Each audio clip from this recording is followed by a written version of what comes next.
ahora de la comisión que usted, de la cual forma parte? Ay, gracias, Carlos. Soy secretaria de la Comisión de Derechos Digitales, pero también participo en la Comisión de Ciencia y Tecnología. Soy secretaria de la mesa directiva y bueno, estoy participando también en varias comisiones, en la de salud, en la de medio ambiente, pero relacionada a temas de tecnología, en el Senado hay dos comisiones, la de Ciencia y Tecnología y la de Derechos Digitales. En las dos estoy participando de manera muy activa. Muchas gracias, Gracias. senadora. Gracias a usted por esta aclaración. Y pues bueno, ya escuchábamos a Gisela Robac, muy conocida por todos nosotros, a Maybor Petit, haciendo sus comentarios. Y básicamente la comentábamos antes de estas intervenciones, que algo que llama mucho la atención es cuál es la frontera, cómo cuidar qué es ético y qué no, hablando del uso de inteligencia artificial y nuevas tecnologías de la información aplicadas a la comunicación política. Senadora, le escuchamos con atención. Gracias, Carlos. Y qué gusto saludar amigos, amigas, con los que hemos compartido diferentes proyectos, diferentes batallas. Qué gusto ver a Gisela, a Maybord, a José Luis, que también está por aquí, a Eduardo Portas. De verdad, gracias a la Universidad de Anáhuac, a la Asociación de Internet MX, a CIDETEC, Cadena Política, Diario Digital y a la consultoría de y medios que son coorganizadores de este panel. Creo que es bien importante platicar estos espacios. Ayer tuve un live con un experto en datos y platicábamos de los grandes riesgos a los que nos estamos enfrentando con una tecnología emergente como es la inteligencia artificial. Si bien yo soy un optimista en la tecnología y tú lo sabes, yo veo que va a ser una tecnología que va a transformar por completo todos los sectores y que va a por fin traer solución a muchos de los retos que como humanidad tenemos.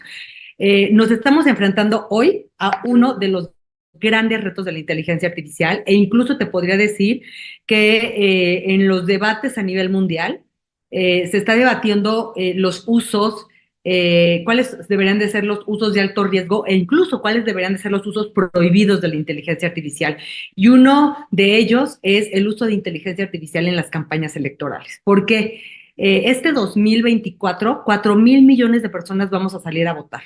La mitad del planeta va a salir a votar por algún cargo de elección popular y 2.000 millones vamos a votar por presidente.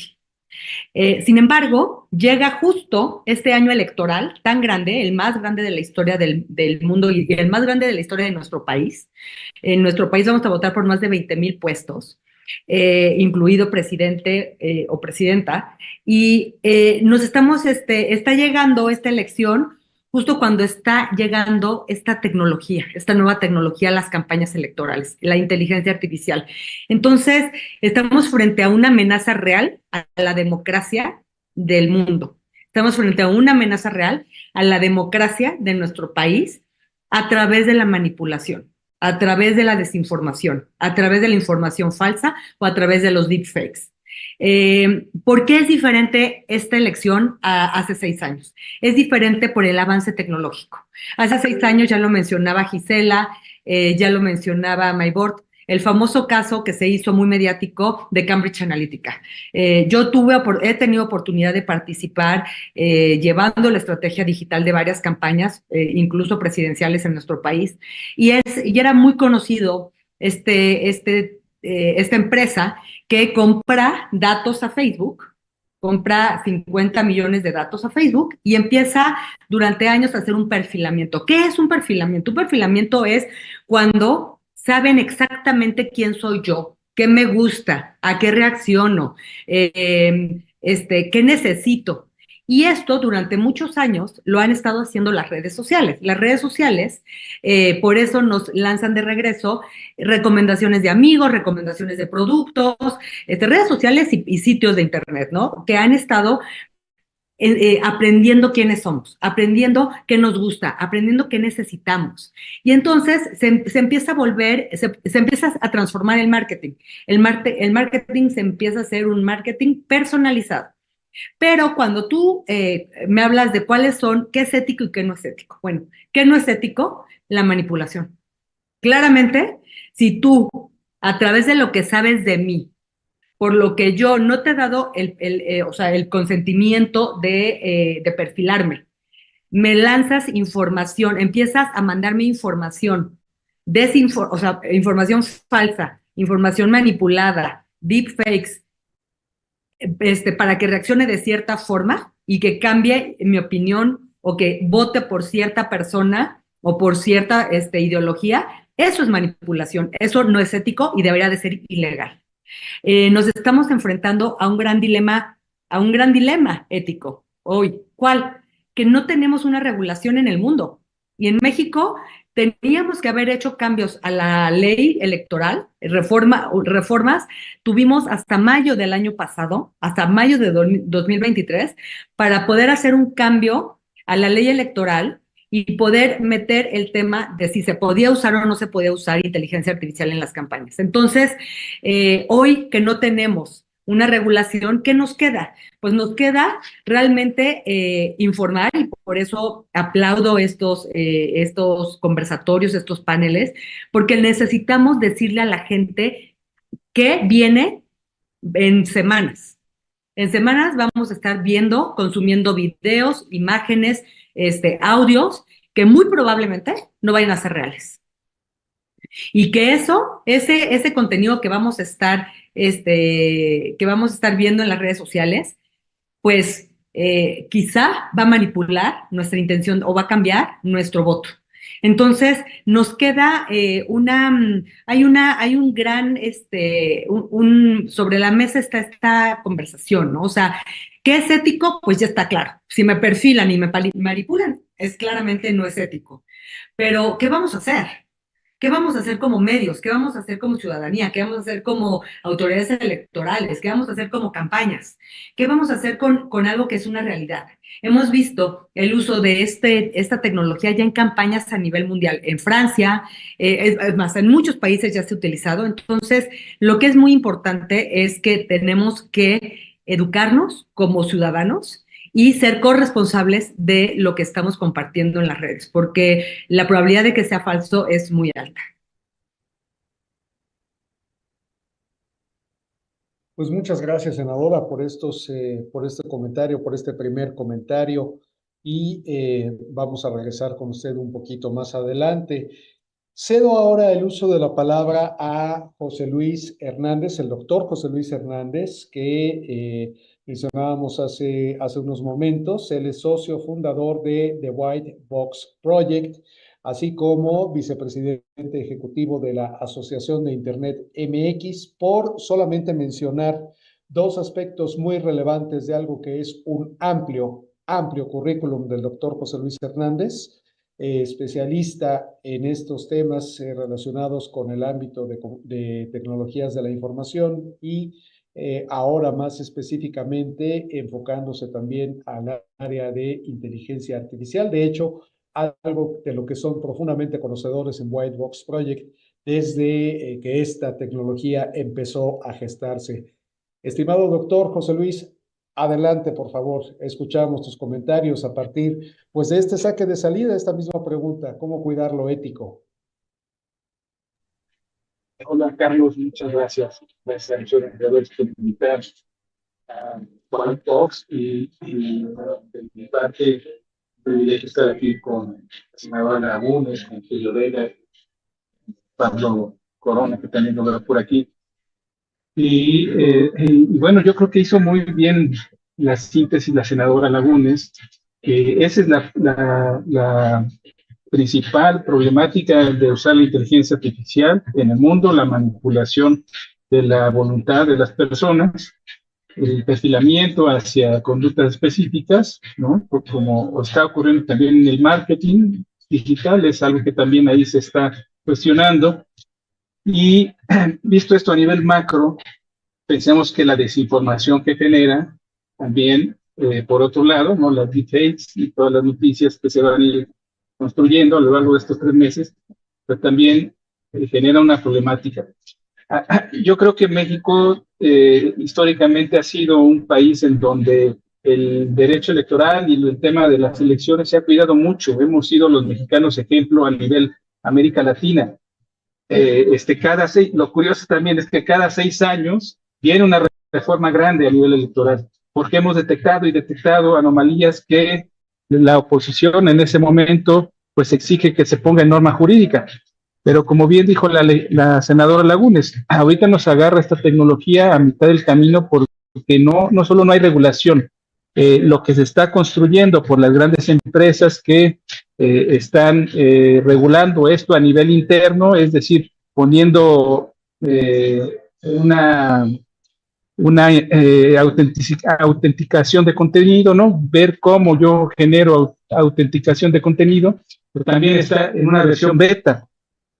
Entonces, no hay nada ahorita en el mercado que se pueda utilizar y que tenga la precisión necesaria para ponerlo como una regla del juego a través del Instituto Electoral, ni aquí ni en muchas partes del mundo. Entonces, la pregunta es, antes las campañas que se hacían en tierra, ¿no? Antes yo recuerdo mucho que decían, bueno, hay que hacer una campaña en tierra, ¿no? Porque era más efectiva para ciertos lugares de la población. Y ahora, pues las campañas de tierra ya no son tan efectivas ni siquiera para proteger esto. Las campañas se están haciendo en redes sociales, se están haciendo en el uso de esta tecnología, con el uso de esta tecnología, y pues yo creo que otra característica importante es el corto tiempo que tenemos ahora los mexicanos para decidir, y 3 meses pues prácticamente es un reto para candidatos, para partidos políticos y para la ciudadanía. Ahora, yo diría, ante este poco tiempo, ¿qué hacemos? ¿Qué hacemos? Porque esto está ahí. Yo creo que considerando el contexto mexicano y la importancia de fortalecer la integridad y la seguridad del proceso electoral, yo he reflexionado sobre 10 recomendaciones. La primera, que urge y que ya debe de estar toda la gente de los partidos políticos, el Instituto Electoral y las autoridades que van a cuidar la elección, es la capacitación inmediata en el tema de la inteligencia artificial, específicamente en la detección de deepfakes. Esa es la primera. ¿Cómo hacemos ahorita que el Instituto Electoral, los institutos estatales, todas las autoridades entiendan qué es la inteligencia artificial, cómo funciona, cómo tiene que protegerse la integridad del electorado, y esto de las deepfakes? Y nos lleva al punto 2, que es la alfabetización digital. Nosotros en White Box Project hemos hecho una encuesta muy interesante que vamos a presentar en próximos días, porque la clave de una elección con ciertos principios éticos es que la población esté informada y que las autoridades también entiendan esto.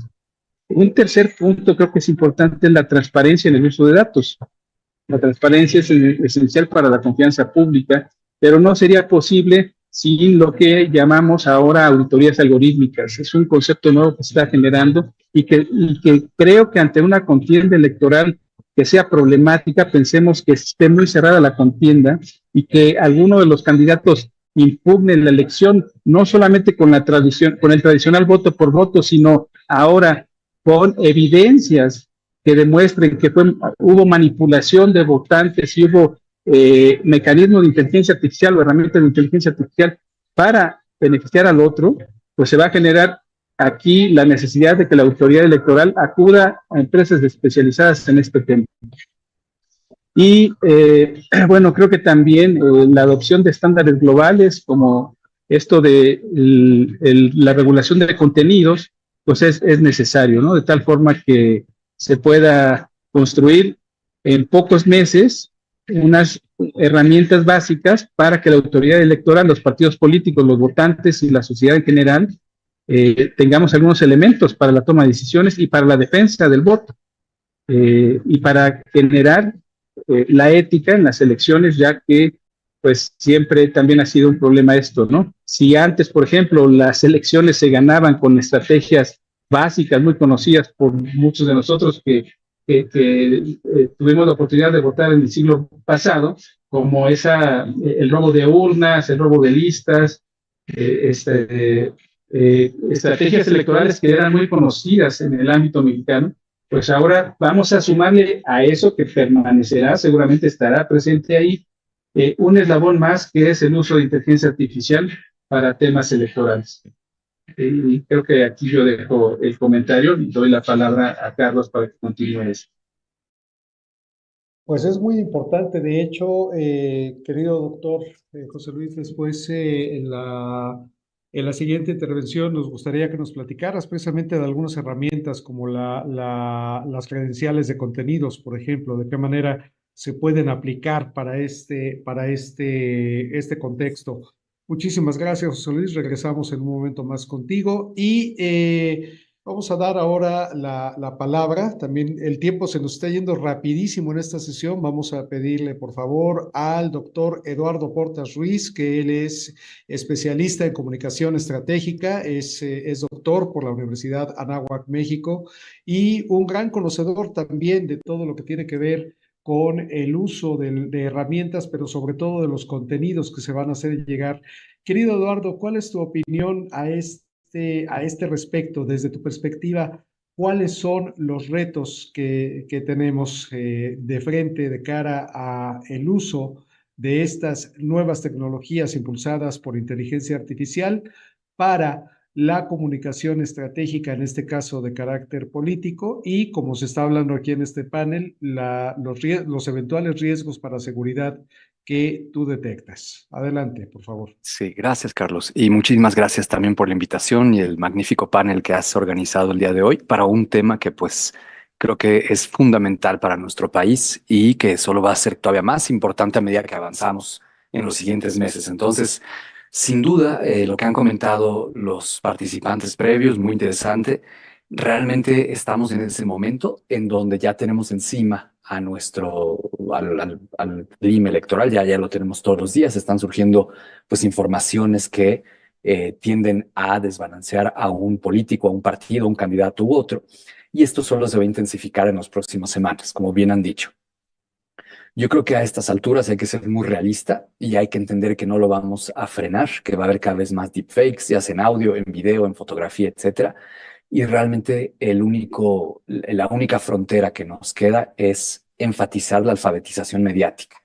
Desde mi punto de vista, en este momento lo mejor que se podría hacer, tanto de parte de las autoridades electorales, es decir, el INE y los organismos estatales, así como el propio gobierno federal, es empezar una campaña masiva de alfabetización mediática para que las personas sepan diferenciar. Ahora, el gobierno lo está haciendo desde hace unos años con esta cuestión de infodemia, etcétera, pero eso es con informaciones muy precisas.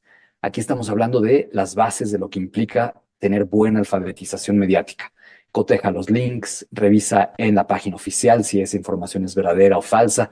Es decir, tienes toda una serie de herramientas, toda una gama de herramientas que cualquier persona puede entender fácilmente para diferenciar si una información es cierta o falsa, independientemente de su naturaleza visual o auditiva.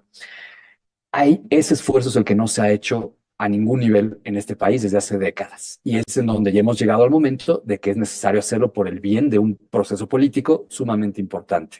Entonces, yo simplemente comentaría eso de inicio y a medida que avanza la sesión me gustaría después recomendar algunas herramientas muy sencillas que se pueden aplicar independientemente de cualquier tipo de organización que se tenga, un poco para simplificar los procesos y no depender de, en este caso, de elementos externos como pueden ser otras organizaciones como los grandes titanes de la tecnología que en este momento estamos dependiendo, pues básicamente para determinar si es fake o no aquello que estoy viendo.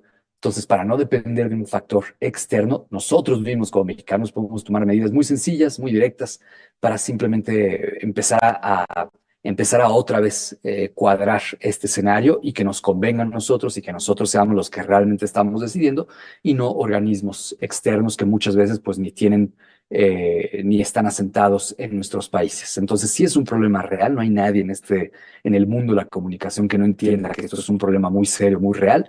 Y la única forma que lo vamos a resolver en tan poquito tiempo en nuestro país es con mejor alfabetización mediática a todos los niveles, es decir, primaria, secundaria, prepa, universidad, no importa lo que te dediques, no importa lo que te hagas, debes tener buenas herramientas de alfabetización mediática y poder diferenciar a estas alturas si lo que estás viendo es cierto o falso. Entonces yo empezaría con eso, Carlos. Gracias. Al contrario, muchas gracias a ti, doctor Eduardo Portas, que Me atrevo a llamarte colega porque también, además de académico de esta casa, de la Universidad de Anáhuac, también Eduardo Portas es periodista, ha colaborado como editor, reportero en Reforma, CNN, ADN y otros importantes canales. Vamos a regresar en un momento más Gracias, Carlos. contigo. Y ahora toca dar la palabra a el maestro Julio Vega, para también pues conocer sus opiniones acerca de esto que es pues sin duda muy importante. Julio Vega es doctorando, perdón, en Derecho, es maestro en Administración y Políticas Públicas, maestro en Derecho de las Tecnologías de la Información y Comunicación, vicepresidente de Articulación Política en el Consejo de Datos y Tecnologías Emergentes y director general de la Asociación de Internet MX, y al igual que todos nuestros panelistas también con un currículum muy amplio que pues nos llevaría, al igual que el tuyo, Eduardo, y al igual que de todos los aquí los panelistas, nos llevaría buena parte de la mañana leerlo completo, así que ofreciendo disculpas por pues hacer esta versión resumida. Querido maestro Julio Vega, pues por favor, si nos pudieras comentar a este respecto cuáles son tus impresiones, sobre todo en la experiencia que tienes de más de 20 años, y creo que me estoy quedando corto, en conocimiento de los temas digitales y lo que ha sido su evolución en México. Muchas gracias, Carlos. Muy honrado de estar en este panel con tan grandes figuras, con la senadora Lagunes, Eduardo Portas, José Luis Hernández. Muchísimas gracias por el espacio. Eh, pues fíjate que en estos 20 años hay algo que finalmente me ha llevado a hacer una analogía con respecto al estudio de las tecnologías de información y comunicación, y es el buceo. Uno toma cursos de buceo, aprende ciertas cosas, pero cada vez que uno se mete al mar, se da cuenta de todo lo que no sabe y todo lo que no conoce, de una inmensidad abrumadora que está allá afuera, que existe, que es una posibilidad, pero que no está enteramente a nuestro alcance. Eh, Tuve también la oportunidad durante la jornada de estar conectado, y realmente lo que trataré de aportar en esta intervención es justamente el hacer algunos apuntes de lo ya dicho con respecto, por ejemplo, a la corresponsabilidad, a la alfabetización digital, conceptos definitivamente muy importantes, más importantes hoy que nunca probablemente, pero también hacer algunas reflexiones que me parece que son importantes ante esta tecnología emergente que es la inteligencia artificial. Primero que nada, hay que reconocer que la inteligencia artificial es producto de las tecnologías acumulativas. ¿Qué quiero decir con esto? Que no podríamos pensar en la inteligencia artificial sin antes pensar en Internet, sin antes pensar en el cómputo en la nube, sin antes pensar en Big Data. Y en ese sentido, hay que también analizar lo que ya está escrito en términos regulatorios sobre el uso de esas tecnologías, no sobre esas tecnologías per se, sino sobre el uso de esas tecnologías. Es decir, no podemos entrar a una discusión a tabula rasa pensando en que no hay antecedentes al respecto. Los hay, aunque coincidiendo, por supuesto, con algunos de los panelistas presentes y pasados, no existe propiamente algo que nos aterrice directamente en la inteligencia artificial. Y en ese sentido, me parece que aquí sí hablamos de un paradigma, porque también se tocó en otro panel. Este paradigma es que regular. En 2017 ya se discutía este tema en el Parlamento Europeo. Hay una eurodiputada de Luxemburgo que ha traído este tema en diversas ocasiones a la mesa, de si lo que debemos regular eh, en torno a las tecnologías de información y comunicación es el uso de las mismas, o en esta ocasión específica y hablando de inteligencia artificial, si lo que se debe de regular es la inteligencia artificial per se. E incluso hay quienes han ido un poco más allá. Hay quienes han incluso establecido ya el que la regulación no debe de ser, como hasta ahora, centrada en el ser humano, sino que debemos de salir de esa esfera pensando en que la responsabilidad civil podría ampliarse a entidades no humanas. Esto que estoy diciendo, por supuesto, ha sido amplia y duramente criticado, pero me parece que a manera de planteamiento no está de más tenerlo en cuenta. Adicionalmente a esto, me gustaría también traer dos puntos a la discusión en esta primera intervención, y es el ser conscientes de que la manipulación, ya hablando en términos políticos, la manipulación no nace con la inteligencia artificial. Ya la doctora Rubach decía en su intervención, ponía el nombre en la mesa de Goebbels, pero hay muchos más. Está Edward Bernays, está Gustave Le Bon, está Gene Sharp, eh, amplios estudiosos de la manipulación y cómo esta manipulación se ha utilizado en diversos momentos de la historia. ¿Qué quiero decir con esto? Que la manipulación no está aparejada necesariamente con la inteligencia artificial, que si bien ahora puede ser un catalizador importante y hay que analizarlo a profundidad, me parece que en este momento también tendríamos que revisar e ir a los principios de lo que se tiene que regular y lo que se tiene que atender con respecto a las virtudes y los vicios más bien humanos que de algoritmos o de programación, que también eso da para una gran discusión. Y en ese sentido, creo que hay también un planteamiento que hacernos. Tenemos que pensar en lo siguiente. En términos del uso de inteligencia artificial para campañas electorales, tenemos ejemplos, volviendo a las virtudes y a los vicios, tenemos ejemplos bastante sonados, lo voy a dejar ahí sin un mayor calificativo, de este uso de la inteligencia artificial, pero sí en campañas, en momentos y en personajes eh, hasta cierto punto cuestionables. Ya también la doctora Ruba que mencionaba algunos. Pero ahí está the meme election, que no es otra cosa más que la elección del entonces presidente Trump, el entonces y el probable también presidente Trump. Está también el caso de Brasil con Jair Bolsonaro. Está también el Brexit. Está también a recientes fechas la elección de Milei en Argentina, en donde no solamente utilizó inteligencia artificial generativa, sino también utilizó inteligencia artificial matroidal, y donde me parece que también es muy importante en ese sentido tener esa distinción de los diferentes aplicativos de la inteligencia artificial. No podemos hablar de la inteligencia artificial como si fuera un solo ente. Hay que entender que la inteligencia artificial tiene diversas variaciones y dependiendo finalmente las modalidades de la inteligencia artificial es cómo debemos en todo caso de hacer o de plantear una regulación. Y aquí lo dejo con esta pregunta hablando de vicios y virtudes. Tenemos muy claros estos momentos y estas ocasiones en donde esta inteligencia artificial ha sido utilizada en casos particularmente sonados. ¿No será que estamos confundiendo el uso de la inteligencia artificial con la mala imagen que en un momento dado han dejado políticos y partidos políticos alrededor del mundo?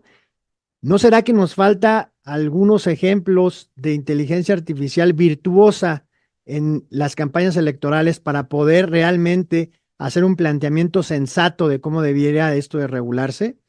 Dejo hasta aquí esta participación, no sin antes coincidir con la parte de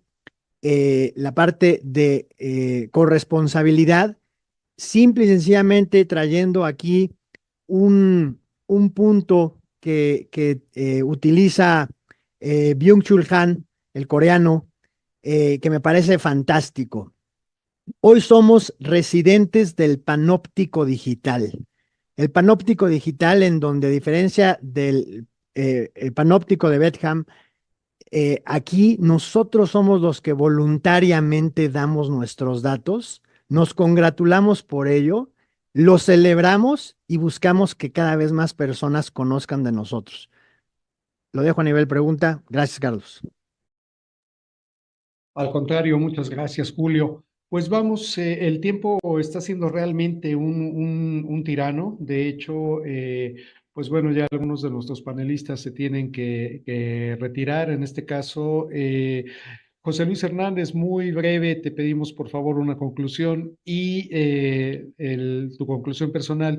Posteriormente pediríamos el mismo favor, agradeciendo la atención también, diputada Alejandra Lagunes. Y muy brevemente, antes de continuar, un anuncio también, hacerles llegar una disculpa por parte del diputado Javier López Casarín, quien también por cuestión de agenda y por cuestión pues, de toda la efervescencia que se está llevando a cabo, no le fue posible estar el día de hoy, pero envía sus cordiales saludos. Una vez dicho lo anterior, José Luis, por favor, te escuchamos. Adelante. Muchas gracias, Carlos. Me disculpo porque efectivamente me tengo que mover, pero reiterarles que creo que ahora más con las reflexiones y las preguntas que nos deja Julio Vega aquí, más convencido estoy de que el camino ahorita en el momento en que estamos, es la capacitación, ¿no? Es la generación de expertos, de construcción de expertos y de protección de la sociedad con estos expertos. La Asociación de Internet, ANIA, este foro de expertos, y yo les diría a todos los que nos están escuchando y viendo, ayúdenos a incorporándose aquí, participen en la Asociación de Internet, que creo que son los que están dando el liderazgo también en el tema, y que vale la pena no buscar el hilo negro, ¿no? Ya hay mucho construido por estas dos organizaciones, y de mi parte, pues agradecerles la oportunidad de estar aquí. Les mando un abrazo con mucho respeto y afecto a todos. Muchas gracias, doctor José Luis Hernández. Pido ahora, por favor, que haga uso de la palabra a la senadora Alejandra Lagunes y escuchar, a partir de lo que se ha dicho en esta mesa, cuáles son sus reflexiones de cierre en este panel. Querida senadora, la escuchamos con atención. Gracias, Carlos. Y Julio, de verdad, felicidades por tus palabras. Lo mismo para Eduardo y para José Luis. Me quedo con reflexiones, porque pues, tienen razón. La manipulación, como lo hemos comentado todos, no es nueva, no es un tema que vino con la inteligencia artificial. Hay varios usos de la inteligencia artificial, hay usos muy positivos, incluso en las elecciones. Hay usos muy positivos de inteligencia artificial. El INE incluso va a hacer el conteo rápido con inteligencia artificial. Lo dijo aquí en un evento en el Senado. Y la manipulación no es nueva. Y creo que estamos en muchos foros lo hemos dicho, estamos frente a un cambio de paradigma en todos sentidos. Y el cambio de paradigma nos regresa el dedo también a nosotros. ¿Cuál es nuestra responsabilidad? O sea, ¿cuál es mi responsabilidad de yo estar compartiendo mi vida? ¿Cuál es mi responsabilidad de estar compartiendo mis datos? Hablamos mucho de la privacidad de datos y del tema de protección de datos personales, pero como lo han dicho, nosotros mismos somos quienes estamos poniendo todos nuestros datos allá afuera. E incluso se ha convertido como en una cultura, ¿no? En una cultura, entre más compartes, entre más likes, entre más, parecería que si no lo haces te quedas atrás. Incluso estamos compartiendo imágenes de personas que no somos nosotros, de nuestros hijos, de nuestros amigos, de nuestros padres, amigos, o sea, familiares, poniéndolos en riesgo. Entonces creo que yo me quedaría hay un tema de corresponsabilidad. Lo que se tiene que hacer hoy frente a el gran reto de la desinformación, la distorsión de la realidad, los deepfakes que vamos a ver que se va a inundar en las próximas semanas, las redes sociales y las plataformas, es cuál es mi responsabilidad. Y hablo a nivel personal, a nivel ciudadano, a nivel empresa, a nivel plataforma, a nivel autoridad electoral, a nivel campañas. ¿Cuál es mi responsabilidad? Porque sí debe de haber límites. Y esos límites, hoy la ley no los puede poner porque ya no dio tiempo, pero creo que sí empezaría por el tema que dijo Eduardo, el tema importantísimo de alfabetización mediática y alfabetización digital, como también lo dijo José Luis. O sea, cómo yo o sea, hago un discernimiento de la información que estoy consumiendo y que estoy compartiendo. ¿Estoy segura de lo que voy a compartir? ¿Estoy segura de lo que estoy diciendo o no? Ya chequé las fuentes, o sea, hay un proceso para esta alfabetización mediática, hay procesos, o sea, es cómo checo las fuentes, cómo corroboro la información, ¿por qué? Porque hoy no existe un software a la mano asequible para checar si un deepfake si un contenido es real o no es real. El software que existe es muy caro, es muy poco accesible para el ciudadano normal, para nosotros, así que lo que nos queda es informarnos, es ser responsables y corresponsables de lo que estamos consumiendo y compartiendo en redes. Ahorita estamos hablando de las elecciones y del proceso político al que nos estamos a punto de entrar, y más, es más, ya estamos en ese proceso electoral. Sin embargo, el tema de desinformación, de deepfakes, de distorsión de la realidad puede tener un impacto personal muy, muy importante. Así que creo que lo que nos toca es ser nosotros responsables de lo que hacemos en línea. Igual que lo tenemos que ser de lo que hacemos en la vida real. Es exactamente lo mismo. Así que yo me quedo con grandes reflexiones a nivel regulatorio. Muchas gracias por lo que compartieron aquí, porque creo que lo que es muy importante es dejar listo en las cámaras lo que sí podemos hacer pasando este proceso electoral para ver qué vamos a hacer con la tecnología o el uso de la tecnología en estos procesos que sí se vuelven fundamentales para la vida la vida democrática en este planeta. Muchísimas gracias por invitarme y qué honor compartir este panel con todos. Senadora Alejandra Lagunes, los honrados somos todos nosotros por contar con su aceptación a participar y pues regalarnos estos comentarios tan puntuales, estas reflexiones. Muchísimas gracias, senadora Lagunes. Pues estamos ya a punto de cerrar. Doctor Eduardo Portas, por favor, también pues si quisieras regalarnos tus Sí, Carlos. reflexiones de cierre y continuamos con el maestro Julio Vega. Adelante, Sí, Eduardo, te escuchamos. muchísimas gracias y muchísimas gracias por las amables palabras de la senadora y de todos los demás panelistas. Y sin duda, pues yo igual me quedo con muchas reflexiones, con más preguntas que respuestas en este tema que todos los días me lo cuestiono yo mismo cuando leo, cuando voy en el carro, cuando voy caminando por la calle, porque sin duda es algo que ya está con nosotros y está presente en cualquier momento de nuestra vida. Entonces, un poco nada más para entender la situación en la que estamos. En promedio, en México, el uso de Internet de las personas es entre 7:30 y 8 horas, ¿ok? En promedio.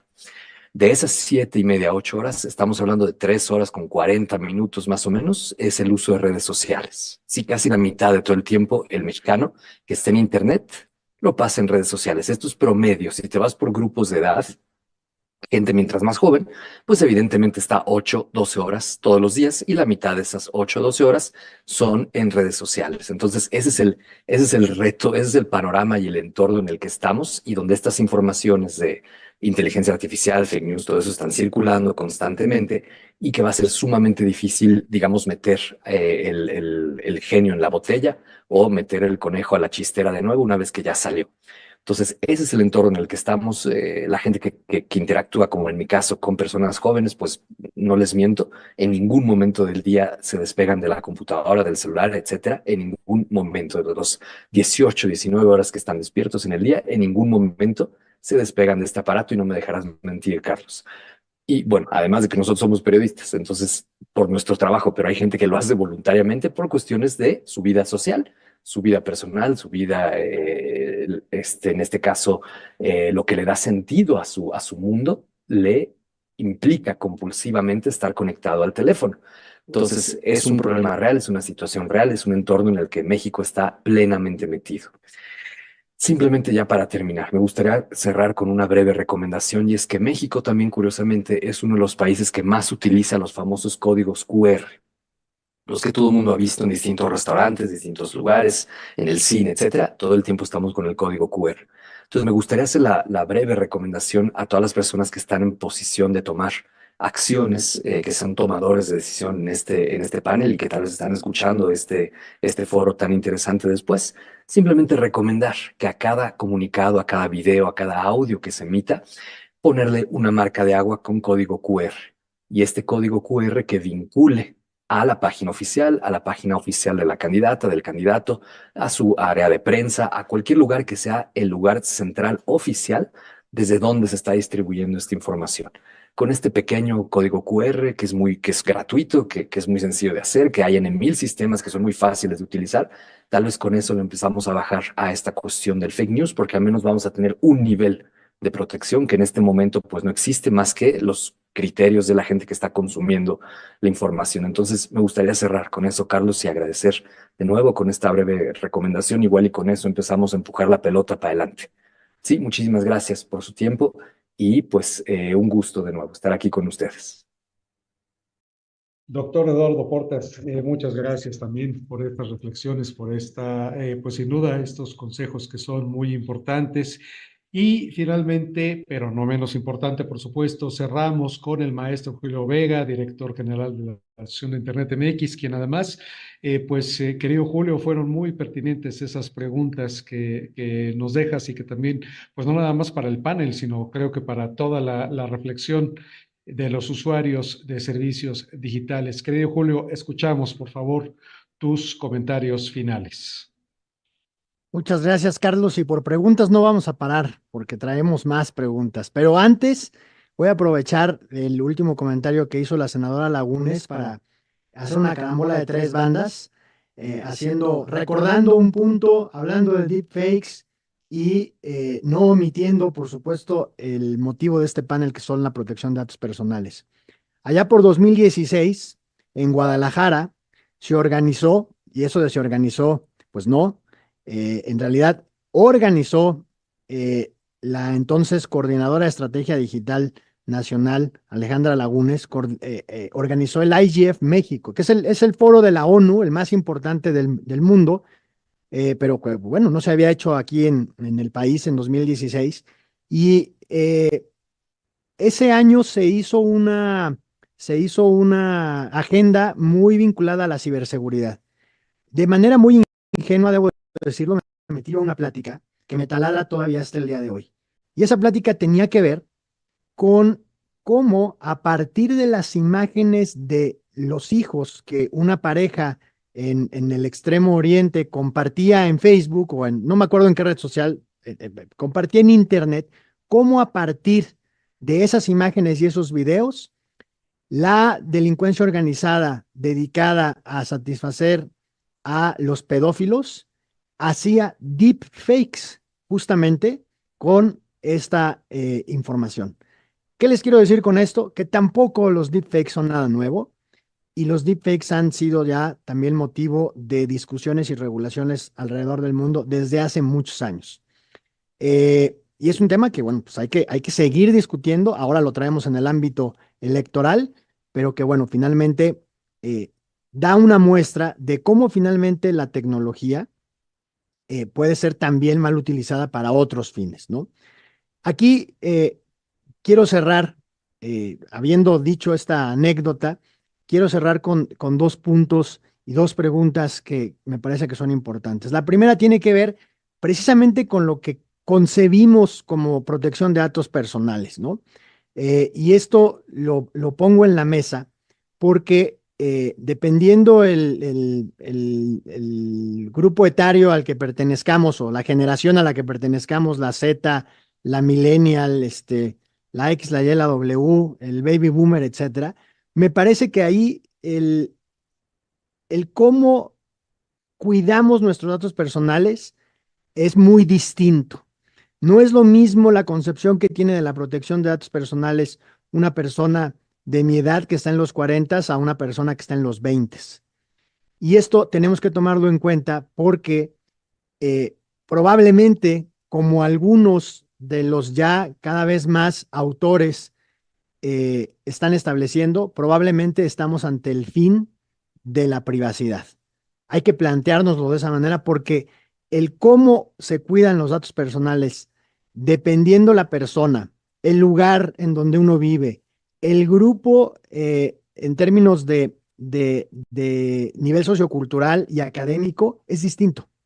No podemos hablar de los jóvenes, no podemos hablar de las generaciones así aisladamente, porque también aquí intervienen otros factores como el nivel sociocultural y el grado académico, por decir algunos, ¿no? Incluso los geográficos.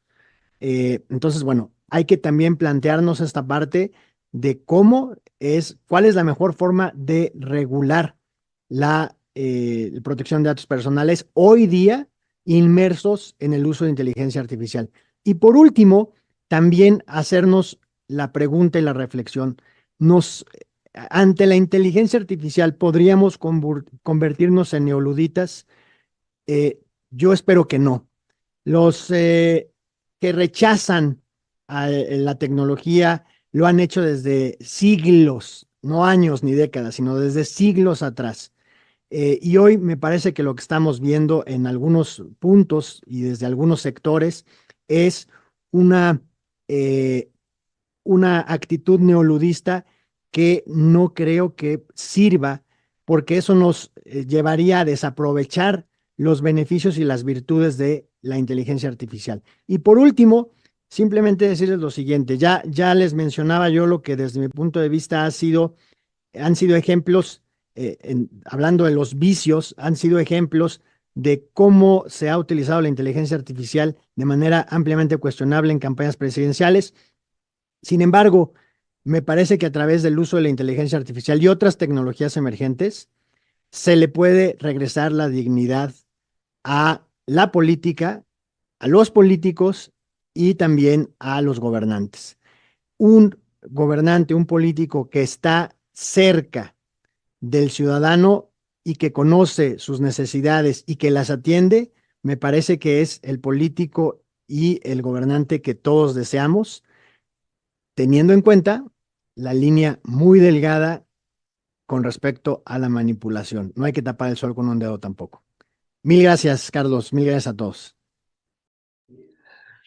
Querido Julio, pues muchísimas gracias y pues agradezco a todos por su amable tiempo, por la disposición a compartirnos sus conocimientos, sus comentarios de manera remota a la doctora Gisela Rubark, a la maestra Maybor Petit y aquí en el panel, por supuesto, senadora Alejandra Lagunes, que valoramos mucho que en medio de su apretada agenda nos haya concedido estos minutos, el doctor José Luis Hernández, que ya tuvo que retirarse, doctor Eduardo Portas, maestro Julio Vega, muchas gracias por habernos compartido este tiempo y haber podido coincidir en este espacio del cual nos llevamos sin duda muchas reflexiones, porque por lo que estoy entendiendo, esto no nada más es una labor de uno, sino es una labor de todos el adecuado uso de estas tecnologías y la inteligencia artificial, que ahora es lo de hoy y por lo que hemos estado escuchando, algo que llegó para quedarse. Muchas gracias, buenísimas tardes.